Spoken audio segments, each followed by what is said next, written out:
ஆளும் தமிழ் நேரில் அனைவருக்கும் வணக்கங்க. நம்ம சேனல்ல வந்து டிஃபென்ஸ் ஜியோபாலிட்டிக்ஸ் சம்பந்தமான நிறைய இன்ஃபர்மேஷன்ஸுங்களை நாம வந்து ஷார்ட்ஸாகவும் கொடுத்துட்டு வந்துட்டு இருக்கோம். கூடவே ஃபுல் லென்த்தான வீடியோஸாவுமே நம்ம சேனல்ல கொடுத்துட்டு வந்துட்டு இருக்கோங்க. நம்ம சேனலை பார்க்கக்கூடிய ஃப்ரெண்ட்ஸ் எல்லாருமே வந்து மறக்காம சப்ஸ்கிரைப் பண்ணிட்டு பாருங்க. அப்பதான் ஃப்ரெண்ட்ஸ் அது வந்து எங்களுக்கு பெரிய மோட்டிவேஷனாகவும் ஹெல்ப்பாகவும் இருக்கும். இது மட்டும் இல்லாமல் லாஸ்ட் வீக்காக நடந்திருக்கக்கூடிய டிஃபென்ஸ் ஜியோபாலிட்டிக்ஸ் சம்பந்தமான இன்ஃபர்மேஷன்ஸுங்களை நம்ம வந்து வீக்லி அப்டேட்ஸாகவும் தொடர்ச்சியாக கொடுத்துட்டு வந்துட்டு இருக்கோம். அதையும் போய் பாருங்க, எங்களுக்கு வந்து சப்போர்ட் பண்ணுங்க. இந்தியா வந்து பிரிட்டன் கிட்ட சுதந்திரம் வாங்கினதுல இப்போ வரைக்குமே 70 வருஷம் ஆகியும் இந்தியா வந்து முக்கியமான ஒரு கொள்கையை வந்து தொடர்ச்சியாக ஃபாலோ பண்ணிட்டு வந்துட்டு இருக்காங்க. அதாவது உலகத்தில் அணி சேராத ஒரு கொள்கையை வந்து இந்தியா தொடர்ச்சியாக ஃபாலோ பண்ணுறாங்க. இந்த கொள்கைப்படி இந்தியா வந்து அமெரிக்காவோடையோ இல்லை ரஷ்யாவோடையோ வந்து எந்த விதமான ஒரு அணி சேரக்கூடிய ஒரு கூட்டமைப்பில் வந்து சேர்றது இல்லைங்க. குறிப்பாக அமெரிக்கா வந்து அவங்களுக்காக உருவாக்கி வச்சிருக்கக்கூடிய இராணுவ கூட்டமைப்பான நேட்டோ மாதிரியான கூட்டமைப்புலையும் இல்லை மற்ற வந்து அவங்களுக்கு ஆப்போசிட்டாக இருக்கக்கூடிய இராணுவ கூட்டமைப்புகள்லையும் இந்தியா வந்து எந்த ஒரு காலத்திலையும் வந்து சேர்ந்தது கிடையாதுங்க. இதுக்கு முக்கியமான ஒரு காரணம் என்னன்னா, இந்தியா வந்து எந்த ஒரு காலத்திலையும் உலகத்தில் ஒரு நாடை தனக்கான எதிரியாவோ பெரிய போட்டியாவோ பார்த்து அதுக்கேற்ற மாதிரி வந்து செயல்படுறது கிடையாதுங்க. அதனால தான் இப்போ வரைக்கும் இந்தியா வந்து அமெரிக்கா கிட்ட இருந்தோ ஆயுதங்களை வாங்கிட்டு இருக்காங்க, வர்த்தகம் பண்ணிட்டு இருக்காங்க. அதுவே ரஷ்யா கிட்ட இருந்து அதிகப்படியான ஆயுதங்கள் எண்ணெய் மாதிரியான விஷயங்களை வந்து வாங்கிட்டு இருக்காங்க. இப்படி பலதரப்பட்ட நாடுகளோடு இந்தியா வந்து தொடர்ச்சியாக வர்த்தகம் பண்றதுலையும் நல்ல வந்து ஃபாரின் பாலிசி கடைபிடிக்கக்கூடிய காரணத்தினால தான் நிறைய நாடுங்க வந்து இந்தியாவை ஐநா பாதுகாப்பு கவுன்சிலே நிரந்தர உறுப்பினராக சேர்க்கணும் அப்படின்ற அளவுக்கு வந்து தொடர்ச்சியாக ஆதரவு கொடுத்துட்டு வந்துட்டு இருக்காங்க. இப்படி இருந்தாலுமே கூட இந்தியாவோட பார்டர்ஸை ஷேர் பண்ணிக்கிட்டு இருக்கக்கூடிய சீனாவுக்கும் பாகிஸ்தானுக்கும் வந்து இந்தியா எப்பவும் ஒரு அச்சுறுத்தலாகவும் எதிரியாகவும் தாங்க தெரிஞ்சுக்கிட்டு இருக்காங்க. அந்த ஒரு காரணத்தினால தான் அந்த நாடுங்க இந்தியா மேல தொடர்ச்சியாக போர் தொடுக்கிற மாதிரியான விஷயங்கள்லாம் பண்ணியிருக்காங்க. இந்த மாதிரி இந்தியாவுக்கு எதிரான மனநிலையோட செயல்படக்கூடிய இந்த ரெண்டு நாடுகளுக்கு அடுத்தபடியா மூணாவதா இன்னொரு நாடு அந்த விஷயத்தை இப்போ பண்ணிட்டு இருக்காங்க. அந்த நாடு யாருன்னு கேட்டால் கேட்குற உங்களுக்கே பெரிய ஆச்சரியமா இருக்குங்க. ஏன்னா ஒரு காலத்தில் இந்தியாவால் பாகிஸ்தானோட நேரடியாக போர் நடத்தி உருவாக்கப்பட்ட தேசமான வங்கதேசம் தாங்க இன்னைக்கு இந்தியாவுக்கு எதிரான காரியங்களை பண்ணிட்டு இருக்காங்க. அவங்க பண்றதெல்லாம் பார்க்க போகும்போது வளர்த்த காடா மாறல பாஞ்ச மாதிரி தாங்க இப்போ வந்து அவங்க நடந்துட்டு இருக்காங்க. வங்கதேசம் உருவான நாள்ல இருந்து இப்போ வரைக்குமே வங்கதேச நாடுன்றது இந்தியா ஃபர்ஸ்ட் அப்படின்ற ஒரு பாலிசி தாங்க கடைபிடிச்சிட்டு வந்தாங்க. ஆனால் இந்த 2024 இப்போ அங்கே நடந்துட்டு இருக்கக்கூடிய இடைக்கால அரசாங்கன்றது பாகிஸ்தான் சீனா ஃபர்ஸ்ட் அப்படின்ற அளவுக்கு வந்து நடந்துட்டு போயிட்டு இருக்காங்க. இப்படி கொஞ்சம் கொஞ்சமா பாகிஸ்தான் சீனாவோட அதிகமாக நட்பு பாராட்டிக்கிட்டு அவங்களுடைய நிழல் தேசமாவே மாறுற அளவுக்கு போயிட்டு இருக்கக்கூடிய வங்கதேச நாட்டில இருந்து இந்தியாவுக்கு எதிரான கருத்துங்க இது வரைக்கும் இல்லாத அளவுக்கு ரொம்ப மோசமா இப்போ வந்திருக்குதுங்க. அங்க இருக்கக்கூடிய முன்னாள் ராணுவ அதிகாரிங்க வந்து இந்தியாவுடைய மாநிலங்களை வந்து நாங்கள் 4 நாளில் கைப்பற்றிடுவோம் அப்படின்ற அளவுக்கு மோசமா பேசியிருக்கக்கூடிய விஷயத்துக்கு இந்தியா எந்த மாதிரியான தரமான பதிலடி கொடுத்துருக்காங்கன்றத பற்றியும் மேலும் வங்கதேசத்தோடைய பார்டரில் இந்தியா பண்ணிட்டு வரக்கூடிய முக்கியமான மாற்றங்களை பற்றி இந்த வீடியோவில் நம்ம முழுசா பார்க்கலாங்க. வீடியோக்குள்ள போகிறதுக்கு முன்னாடி வந்து நம்ம ஆளும் தமிழ் சேனலை மறக்காம சப்ஸ்கிரைப் பண்ணிக்கோங்க. அப்படியே பக்கத்தில் இருக்கக்கூடிய பெல் பட்டனை ப்ரெஸ் பண்ணிக்கோங்க. அப்பதான் ஃப்ரெண்ட்ஸ் நாங்கள் கொடுக்கக்கூடிய வீடியோஸ் எல்லாமே வந்து உங்களை வந்து சீக்கிரமாகவே ரீச் பண்ணும். இது மட்டும் இல்லாமல் நம்ம சேனலில் இருக்கக்கூடிய ஷார்ட்ஸ் வீடியோஸ் எல்லாத்தையும் நீங்கள் பார்க்கணும் அப்படின்னா மேலே இருக்கக்கூடிய ஐகார்டை கிளிக் பண்ணி நீங்கள் உள்ளே போய் பார்க்கலாம். இதோட சேர்த்து நம்ம சேனலோடைய வீடியோ ஷார்ட்ஸுக்கு எல்லாமே இப்போ நீங்கள் கொடுத்துட்டு வரக்கூடிய ஆதரவோட இன்னும் அதிகமாக கொடுங்க. அது வந்து எங்களுக்கு பெரிய ஹெல்ப்பாக இருக்கும் ஃப்ரெண்ட்ஸ். இப்போ வாங்க நம்ம வீடியோக்குள்ளே போகலாம். இந்தியாவுடைய மேற்கு வங்காளம், திரிபுரா, அசாம், மேகாலயா உட்பட சில மாநிலங்களோட இந்தியாவோட பார்டர்ஸ் ஷேர் பண்ணிட்டு இருக்கக்கூடிய வங்கதேச நாடுன்றது இந்தியாவோட வந்து மிகப்பெரிய அளவில் பார்டர்ஸ் ஷேர் பண்ணிட்டு இருக்காங்க. ஏறத்தாழ 4000 கிலோமீட்டர் வரைக்கும் இந்தியாவோட பார்டர்ஸ் ஷேர் பண்ணிட்டு இருக்கக்கூடிய வங்கதேச நாட்டுக்கும் இந்தியாவுக்கு நடுவில் இருக்கக்கூடிய ரிலேஷன்ஷிப்ன்றது ரொம்பவே நல்லா தாங்க 2023 வரைக்குமே இருந்தது. அதுவே இந்த 2024 பார்த்துக்கிட்டோன்னா இந்தியாவுக்கு வங்கதேசத்துக்கு இருக்கக்கூடிய ரிலேஷன்ஷிப்ன்றது இது வரைக்கும் இல்லாத அளவுக்கு வரலாற்றில் மோசமான ஒரு கட்டத்தில் வந்து இருந்துட்டு இருக்குதுங்க. இந்தியாவோட இருக்கக்கூடிய ரிலேஷன்ஷிப் மட்டும் இப்படி மோசமா இல்லாமல் வங்கதேச நாடுமே கூட இப்போ மோசமான கட்டத்தில் தாங்க இருந்துட்டு இருக்காங்க. வங்கதேசத்தை பொறுத்த வரைக்கும் ஷேக் முஜிபுர் ரஹ்மானுடைய அவாமி லீக் கட்சி சார்பாக அவருடைய மகளான ஷேக் ஹசீனா வந்து கடந்த 15 வருஷத்துக்கு மேல அந்த நாட்டோடைய அதிபராக வந்து இருந்துட்டு இருந்தாங்க.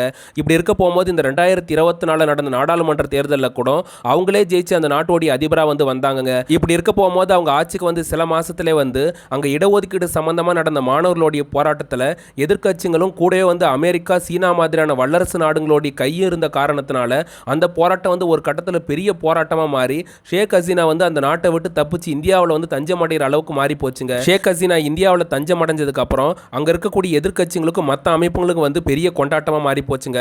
அவங்க வந்து அவங்களுக்கு ஏற்ற மாதிரி நிறைய மாற்றங்களை கொண்டு வர ஆரம்பித்தாங்க. வங்கதேசத்தில் வந்து ஒரு இடைக்கால அரசாங்கத்தை உருவாக்கி முகமது யூனிஸ் தலைமையில் வந்து அங்கே புதிய அரசாங்கத்தை உருவாக்கி ஆட்சி நடத்த ஆரம்பித்தாங்க.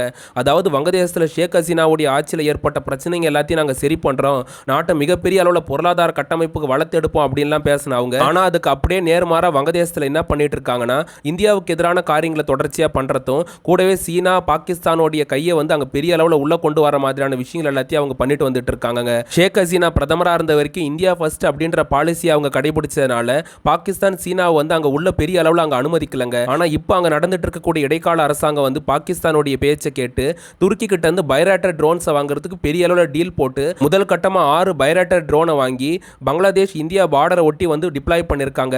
மேலும் அந்த ட்ரோனை வச்சு இந்தியாவுடைய மாநிலங்களுக்குள்ளார அத்துமீறக்கூடிய காரியங்களையும் வங்கதேசம் ஈடுபட்டதுனால இந்தியா வந்து அது பெரிய அளவுல கோவப்படுத்துச்சுங்க. இதுக்கு சரியான பதிலடி கொடுக்கிற விதமா இந்தியா வந்து பங்களாதேஷ் பார்டரை ஒட்டி இருக்கக்கூடிய தன்னுடைய பிஎஸ்எஃப் படைப்பிரிவு வந்து அங்க இருக்கக்கூடிய ஜீரோ லைன்ல கொண்டு போய் குவிச்சிருக்காங்க. இந்த விஷயம் பங்களாதேஷுக்கு பெரிய அதிர்ச்சியை கொடுத்திருக்கு அப்படின்னே சொல்லலாம். இப்படி துருக்கி ட்ரோனை வச்சு வங்கதேச இடைக்கால அரசாங்கம் இந்தியாவுக்கு ஒரு விதமான தொல்லை கொடுத்தாங்கன்னா இதுக்கு அடுத்தபடியா அங்க இருக்கக்கூடிய எதிர்க்கட்சிகளோ இந்தியாவுக்கு எதிரான கருத்துங்களை இப்போ ரொம்ப அதிகமாக பேசிட்டு வந்துட்டு இருக்காங்க.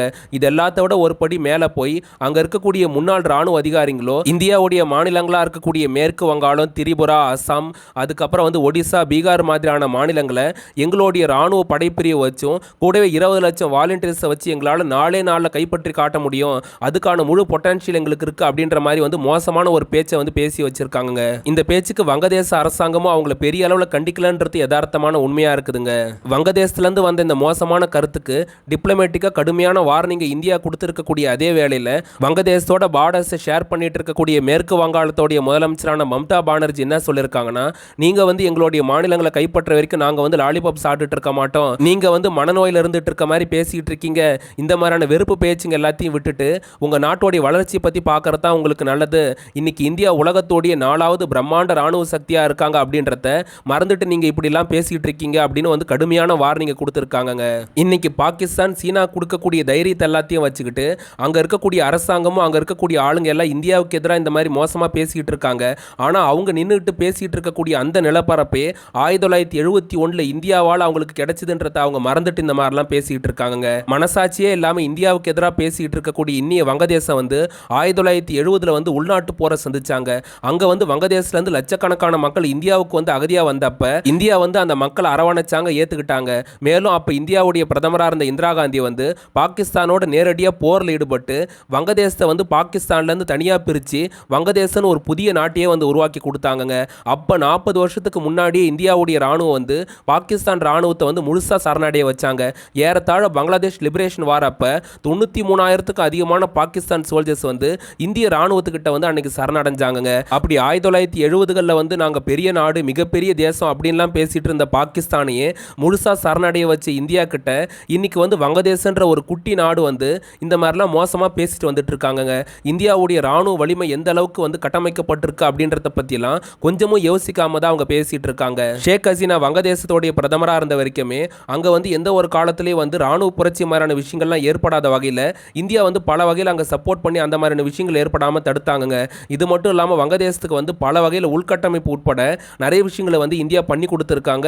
அதிகப்படியான பண உதவி மாதிரியான விஷயங்களை இந்தியா தொடர்ச்சியாக பண்ணிட்டு வந்தாங்க. இப்போ வங்கதேசத்தில் இருந்துட்டு இருக்கக்கூடிய இடைக்கால அரசாங்கன்றது பாகிஸ்தான் சீனாவுக்கு அடுத்தபடியாக 3வது நாடா இந்தியாவுக்கு எதிராக செயல்படக்கூடிய நாடா வந்து மாறிட்டு வரக்கூடிய காரணத்தினால வங்கதேசத்துக்கு வந்து செக் வைக்கிற விதமாக நிறைய விஷயங்களை வந்து இந்தியா தொடர்ச்சியாக இப்போ கையில் எடுத்து பண்ணிட்டு வந்துட்டு இருக்காங்க. அதில் ஒரு முக்கியமான முன்னெடுப்பா தான் வங்கதேச இந்தியாவுடைய பார்டரா இருக்கக்கூடிய மேற்கு வங்காளத்தில் இப்போ வரைக்கும் நிறுத்தப்பட்டிருக்கக்கூடிய ரஃபேல் போர் விமானத்தோடைய அளவை இன்க்ரீஸ் பண்ணவும், இது மட்டும் இல்லாமல் இந்திய விமானப்படையில் மிகப்பெரிய அளவில் அதிகமாக இருந்துட்டு இருக்கக்கூடிய Su-30 MKI போர் விமானத்தில் கூட வந்து 12 போர் விமானத்தை புதுசாக உருவாக்கி அதை வந்து வங்கதேச பார்டரில் பிளேஸ் பண்ணவும் இந்தியா வந்து முடிவெடுத்திருக்காங்க.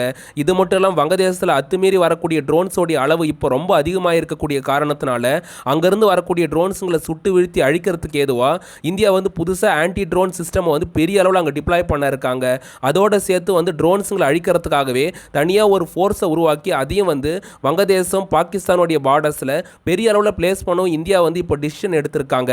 இந்தியன் ஓஷன் ரீஜனில் இருக்கக்கூடிய மாலத்தீவு நாடு எப்படி சீனாவுடைய பேச்செல்லாம் கேட்டுட்டு அங்கே இருக்கக்கூடிய இந்திய ராணுவத்தை வெளியேற்றுற மாதிரியான காரியங்கள் எல்லாத்தையும் பண்ணிட்டு அதுக்கப்புறம் கடைசியாக இந்தியா கிட்ட எப்படி பணிஞ்சு வந்தாங்களோ அதே மாதிரி சீனா, பாகிஸ்தான், துருக்கியோடைய பேச்செல்லாம் கேட்டுட்டு வங்கதேசமும் எந்த அளவுக்கு ஆட முடியுதோ ஆடிட்டு கடைசியாக இந்தியா கிட்ட தாங்க பணிஞ்சு வருவாங்க அப்படின்றது தான் யதார்த்தமான உண்மையாக இருக்குது. வீடியோ பார்த்துட்டு இருக்கக்கூடிய ஃப்ரெண்ட்ஸ் எல்லாருமே வந்து மறக்காமல் சப்ஸ்கிரைப் பண்ணிக்கோங்க.